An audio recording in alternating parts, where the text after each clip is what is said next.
Pour comprendre l'impact de ces médicaments sur le fonctionnement du cœur, rappelons-nous que le cœur est une double pompe. Le sang veineux va dans les oreillettes qui elles-mêmes remplissent le ventricule, qui en se contractant éjecte le sang vers les artères, pulmonaires en bleu et aorte en rouge. Il y a donc deux temps, un temps de remplissage et ensuite la systole dans lequel le ventricule en bas va éjecter le sang vers les artères.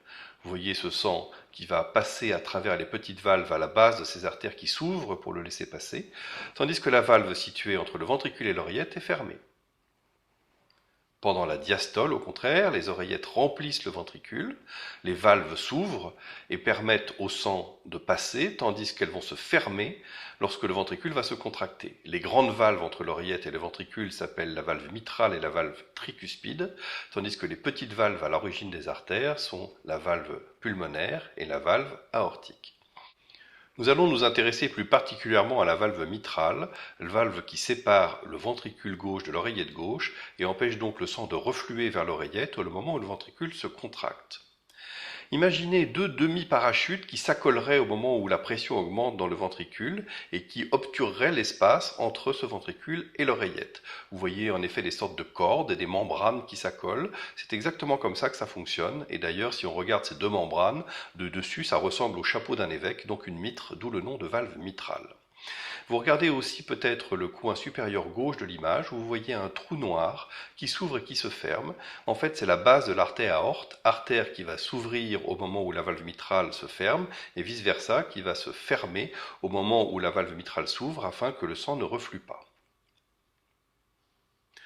Nous pouvons regarder aussi de l'autre côté, du côté de l'oreillette, cette même valve mitrale.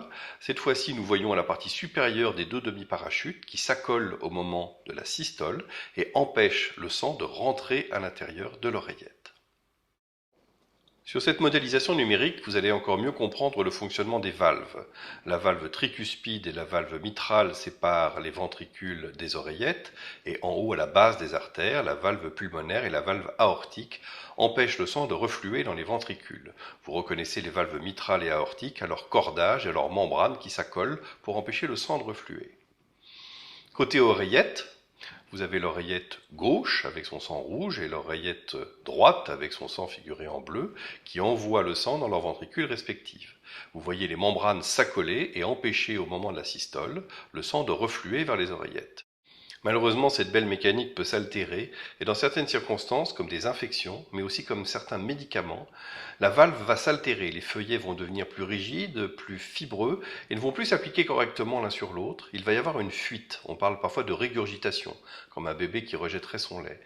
Au moment où le ventricule se contracte, du sang va repartir vers l'oreillette, synthétisé par ce nuage blanc que vous voyez, et ne va pas être utile à la circulation puisqu'il repart en arrière. Il va y avoir une augmentation de pression dans l'oreillette et dans les poumons, et une privation de sang dans les artères qui en ont besoin, d'où un essoufflement, une difficulté à faire des efforts, qui va traduire l'altération de la valve, ce qu'on appelle dans ce cas l'insuffisance mitrale.